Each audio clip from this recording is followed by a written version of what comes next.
Hello, this is Michael Hexter. Welcome to Politics 2100 here on YouTube. So this episode I'm calling Getting Off Fossil Fuels is the medium slash long-term peace strategy for Europe, the world. So I feel like here I'm stating the obvious, but maybe some people are not sort of clued into what at least me and other people have been talking about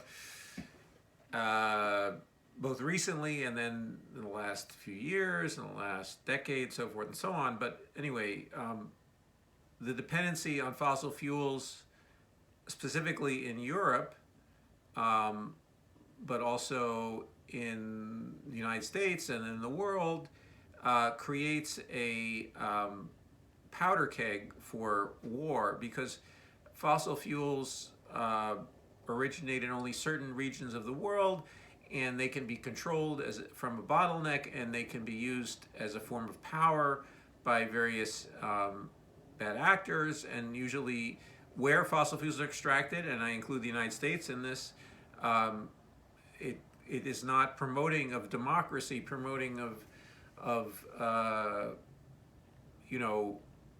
solidarity with humanity overall. It's usually an oligarchical or monopolistic business that tends to also create petrostates where governments are captured and act to advance the interests of the oil industry, either because they own the oil industry or in certain areas, or they also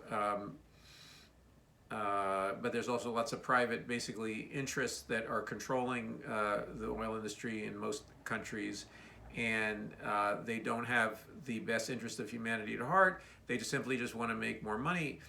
So anyway, beyond the fact that the use of fossil fuels needs to stop as soon as possible for the sake of our human survival, because of the destabilization of the climate by our emissions, mostly that come from the combustion of fossil fuels, so that's obviously one thing. But then another thing is that the fossil fuels, again, have this geographical, geostrategic imbalance that creates, distorts nations, distorts their politics, promotes oligarchy and dictatorship, and undermines democracy in a lot of different places. So, and by contrast, renewable energy, while it is unevenly distributed in terms of its usefulness throughout the world, can be harnessed in almost every location, depending on your tolerance for in terms of the monetary return on it. It certainly, there are areas where it's much, there are certain areas that are unlucky and other areas that are lucky, but they're much more, it's distributed much more unevenly, or evenly, throughout the world relative to the deposits of fossil fuels that are commercially extractable. And so anyway, obviously, so Europe depends on Russia. So getting more specific about the conflict in Ukraine, or the war in Ukraine, and also the threat of Russia on the European continent, the conflict between NATO and Russia, the threat of potentially Russian aggression, which is pretty much the raison d'etre for NATO to exist. So if you're anti-NATO, if you're anti-Russia, you should all be against one or the other. If you pick your side, you should be against the use of fossil fuels, and you should be for expeditiously becoming independent of them. And so in Europe, there are that's the reason why I put Europe in the title. I'm not trying to be Eurocentric overall, but obviously this war is happening currently in Europe. but also uh, Europe has particular challenges because it's a high energy using um, area of the world. It shouldn't be using as much energy as it is. It's unfair. It's definitely unfair in terms of carbon emissions. I mean, the United States is even more per capita in general. So I'm not saying that Europe is less virtuous than the United States or whatever, or the United States is more virtuous. I mean to say by pointing out how Europe is a high energy using continent, and particularly Western Europe more so, but also Eastern Europe as well. So anyway, so we have a continent that is very, very dependent on fossil fuels and for a lifestyle that is a high energy use lifestyle. So there are ways to reduce dependence on fossil fuels more or less rapidly. So that's why I say it's a medium to long-term strategy. It's not something that's going to necessarily resolve. It's not going to resolve the current stalemate, the military or otherwise, in Ukraine or in Eastern Europe, but it should be a long-term strategy of the EU and of the governments within the EU, and also of the United States government and of really all governments throughout the world. There should be a global Green New Deal, okay, that is about a timeline for phasing out fossil fuel use. And so, but currently Europe should have a very strong motivation to do that, and that's why I'm putting that in the title. So, and that part of that is also, I need to get a drink of water here. So, but the Europe has an opportunity, among other aspects of it, as an opportunity because it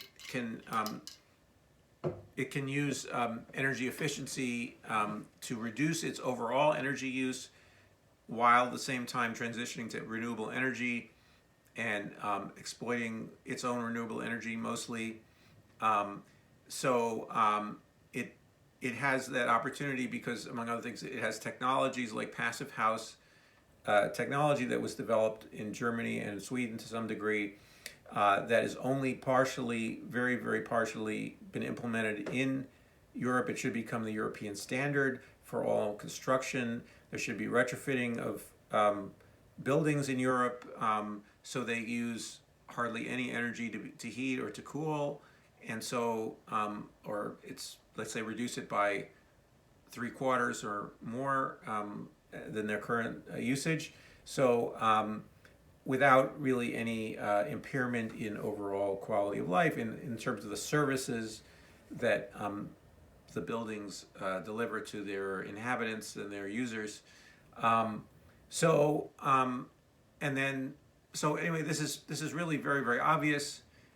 So with less of a dependence on Russian oil, so Europe is about 40% dependent on Russian natural gas. That's for and then I think it's about 27% dependent on Russia for its oil. It's which is mostly used for vehicles and I guess aircraft and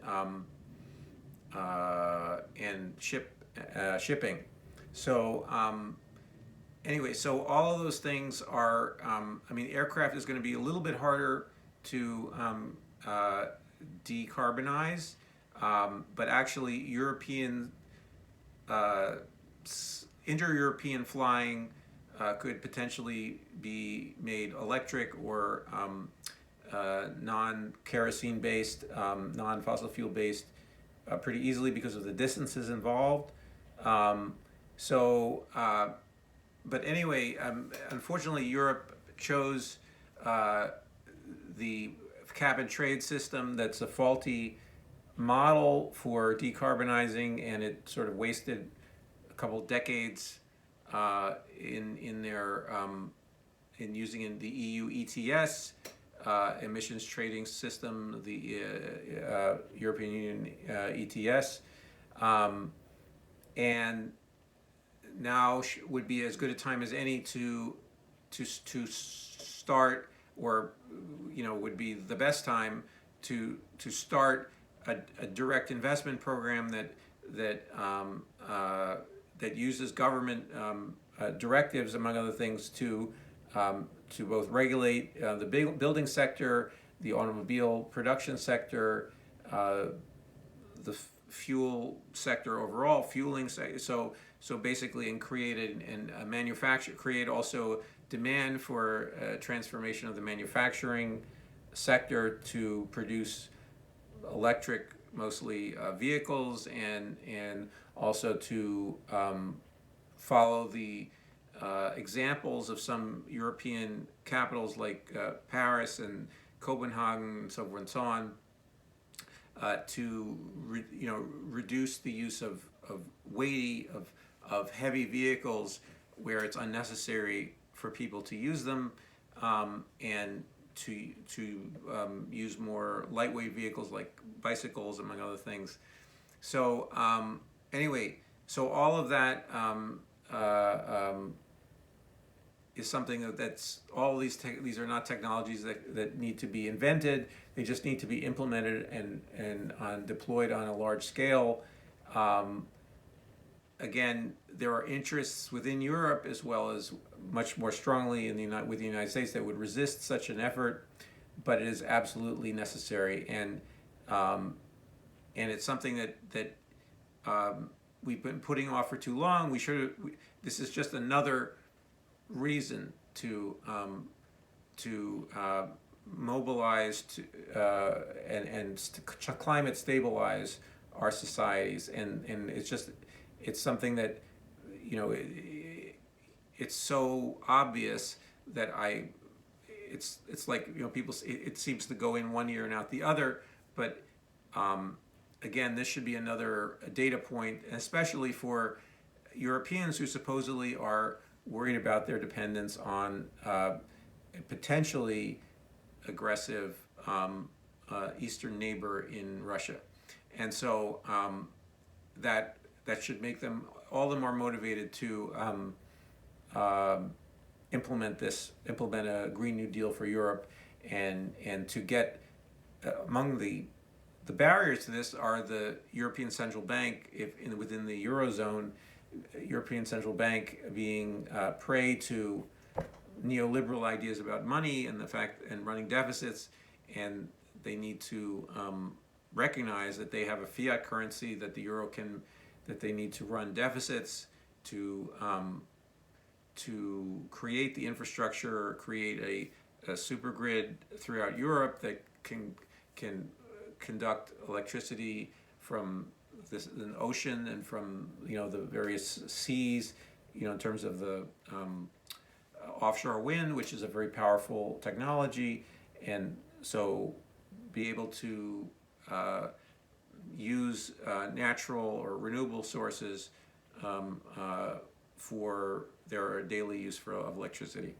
And so anyway, so all of this is should be obvious, should be something that people are already working on, and it's something that occasionally pops up, but there are these barriers that people have, among them, as I just said, the idea that they can't run deficits, they can't mobilize society and create a quasi-wartime mobilization, in this case to prevent war and also to prevent human extinction. Okay. So anyway, so I just wanted to put that out there. It's again something I talk about in some other episodes, but another marker. So anyway, please share your thoughts in the comments, and also if you like the video, please like it, and if you are enjoying Politics 2100, please subscribe. and I will see you in the next video.